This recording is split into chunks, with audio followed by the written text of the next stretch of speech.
क्या market crash होने वाला है? Oh shit! इफ यस तो ऐसी कौन सी चीजें हैं जो हम लोग ध्यान में रखेंगे तो हम बच सकते हैं। हर कहीं यही चर्चा चल रही है कि मार्केट क्रैश हो जाएगा, क्रैश हो जाएगा, और ऐसे में आप में से काफी सारे लोग मुझसे पूछ रहे हैं कि भैया अगर हो भी गया तो इसके क्या सोल्यूशन होंगे, और पहली बात इतने सारे लोग क्यों बात करें, उसके बारे में डिस्कस करेंगे। एंड तक वेट कीजिएगा बिकॉज मैं आपको सॉलिड सोल्यूशंस बताऊंगा किस प्रकार से आप अपने पूरे कैपिटल को इस तरह के बाजार में प्रोटेक्ट कर सकते हैं। सबसे पहली बात, क्यों इतने सारे लोग कह रहे हैं कि मार्केट गिर सकता है, that is precisely because FIIs भर भर के बेच रहे हैं। जी हाँ, एफआईआईज काफी ज्यादा सेलिंग कर रहे हैं। एज अ रिजल्ट क्या हो रहा है, बिकॉज एफआईआईज इतना ज्यादा बेच रहे हैं, कहीं ना कहीं मार्केट में एक पैनिक मचा हुआ है।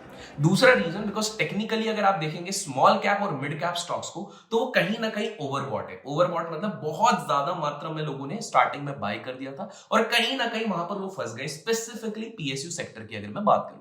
तीसरा रीजन ये है कि 10% मार्केट करेक्शन हो सकता है इन 2024, ऐसी एक रिपोर्ट आई है और जिसकी 90% प्रोबेबिलिटी है। ये इन्वेस्टेक नाम की एक कंपनी ने ये निकाला हुआ है जो कि इंडिया की स्ट्रैटेजी बताते हैं, और उन्होंने बताया कि इंडिया की वैल्यूएशन तो भले ही बहुत ज्यादा नहीं है हिस्टोरिकल एवरेजेस के बेसिस पे, लेकिन एक चीज बहुत ध्यान रखनी पड़ेगी कि जो ग्लोबल मार्केट में सिनेरियो बन रहा है, जियोपॉलिटिकल रिस्क्स बन रहे हैं, वॉर का सिनेरियो बन रहा है, उसके चक्कर में देयर इज अ पॉसिबिलिटी कि यहां पर एक क्रैश आ सकता है। एंड चौथा रीजन, क्योंकि मार्केट के एक भाई साहब, एक बहुत बड़े दिग्गज, जिन्होंने एक बहुत ही प्यारी किताब लिखी हुई है जिसका नाम है रिच डैड पुअर डैड। जी हाँ, आप लोग गेस कर चुके होंगे, उनके ऊपर हमने एक वीडियो रिसेंटली बनाया था, रॉबर्ट कियोसाकी।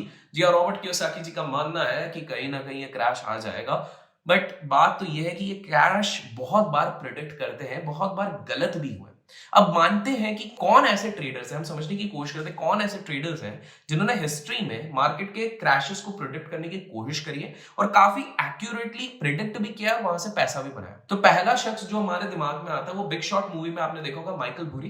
2008 का क्रैश उन्होंने प्रिडिक्ट करा हुआ था। और आप लोग कमेंट्स में गेस कीजिएगा, हमारे एक बहुत बड़े पास में गवर्नर रह चुके हैं जिनका नाम काफी ज्यादा चला है, उन्होंने भी ये गेस कर लिया था कि ये मार्केट क्रैश कब होगा। कमेंट्स में नाम बताइएगा। तो वो एक थे। दूसरे थे जेसी लिवरमोर। जेसी लिवरमोर के ऊपर तो एक किताब है, reminiscence of a stock operator, उन्होंने अच्छा खासा पैसा बनाया था। और तीसरे थे, हिस्टोरिकल टाइम्स में देखे तो डब्ल्यू.डी. गैन। और डब्ल्यू.डी. गैन एक ऐसे ट्रेडर थे जो न्यूमरोलॉजी और एस्ट्रोलॉजी में बहुत तरीके से बिलीव करते थे। मैं जान के हैरान हो गया था जब मैं इनके बारे में पढ़ रहा था कि कितने प्यारे तरीके से एस्ट्रोलॉजी की मदद से इन्होंने प्रिडिक्ट किया था कि मार्केट में क्रैश कब आएगा। अब मैं आप लोगों को बता दूं कि डब्ल्यू.डी. गैन ने तो ये चीज करी थी, लेकिन इससे पहले ना मैं एस्ट्रोलॉजी और इन सारी चीजों पर बिलीव नहीं करता था। लेकिन 2017 का जो सुप्रीम कोर्ट का वर्डिक्ट आया वो देख के मैं खुद शॉक था, जब एक एस्ट्रोलॉजर ने प्रिडिक्ट किया था कि राम मंदिर 2024 तक बनेगा, और सुप्रीम कोर्ट का वर्डिक्ट तब तो 2019 की मैं बात कर रहा हूं। तो आई वाज कंप्लीटली शॉक्ड कि भैया ऐसे कैसे हो सकता है, एक एस्ट्रोलॉजर प्रिडिक्ट कर सकता है कि 2024 में ही राम मंदिर की स्थापना होगी। और क्यूरियोसिटी के चक्कर में मैंने जाके थोड़ा सा पता करने की कोशिश करी, इसके बारे में समझने की कोशिश करी, और I came across a very beautiful app जिसका नाम है एस्ट्रोटॉक। और मेरे को वहां पर काफी ज्यादा शॉकिंग चीजें लगी। शॉकिंग कैसे? बिकॉज मैं आप लोगों से शेयर करूं कि वहां पर मैंने एक एस्ट्रोलॉजर के साथ केवल अपना डेट ऑफ बर्थ शेयर किया, अपना फोटो तक शेयर नहीं किया, और उन्होंने इतने शॉकिंग चीजें मेरे को बता दी कि हाँ भाई आपके साथ ये चीज हो रही है, ये चीज हो सकती है। इतना ही नहीं, मैंने आगे उनको थोड़े से और उनसे जब बात करी, मैंने जानने की कोशिश करी कि बताइए कि आगे क्या हो सकता है, मेरी फैमिली के बारे में थोड़ा बहुत मैंने पता करने की कोशिश करी, and I am completely blown away because काफी सारी चीजें वहां पर सच हो रही हैं। तो बाय द वे, अगर आप लोग भी इंटरेस्टेड हो ना, तो मैंने ना डिस्क्रिप्शन में एस्ट्रोटॉक का लिंक दिया हुआ है, और अगर मेरे दिए गए लिंक से आप लोग एस्ट्रोटॉक को डाउनलोड करते हैं और उस ऐप पे लॉगिन करते हैं, वहां पर आपको पहली चैट फ्री मिलेगी, तो जाके चेकआउट जरूर कीजिए। तो चलिए, ये तो हमने समझा कि भैया astrology plays a very pivotal role और किस प्रकार से आपको हेल्प आउट कर सकती है। लेकिन अब आपके दिमाग में एक और सवाल आ रहा होगा, वो क्या है? वो सवाल ये आ रहा होगा कि चलो ठीक है भैया, ये क्रैश आता है, मान लो आ गया स्टॉक मार्केट में एक बहुत बड़ा क्रैश, लेकिन अब इससे बचे तो बचे कैसे?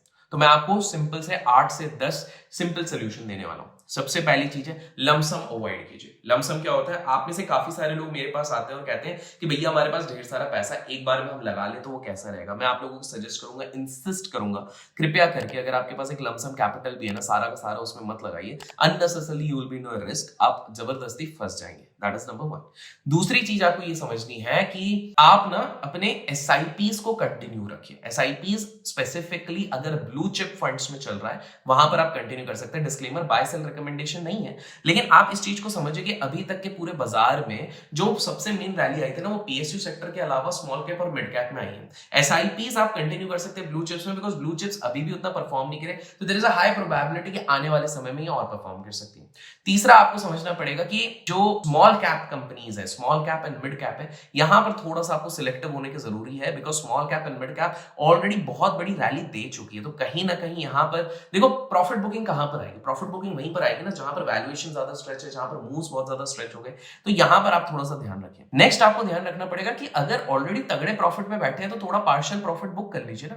देखिए क्या है कि आपका कैपिटल प्रिजर्व रहेगा, तो you will have better opportunities to think of, और आगे जाके आप बेटर प्ले आउट कर सकते हैं। तो ये एक और चीज आप ध्यान रखिए।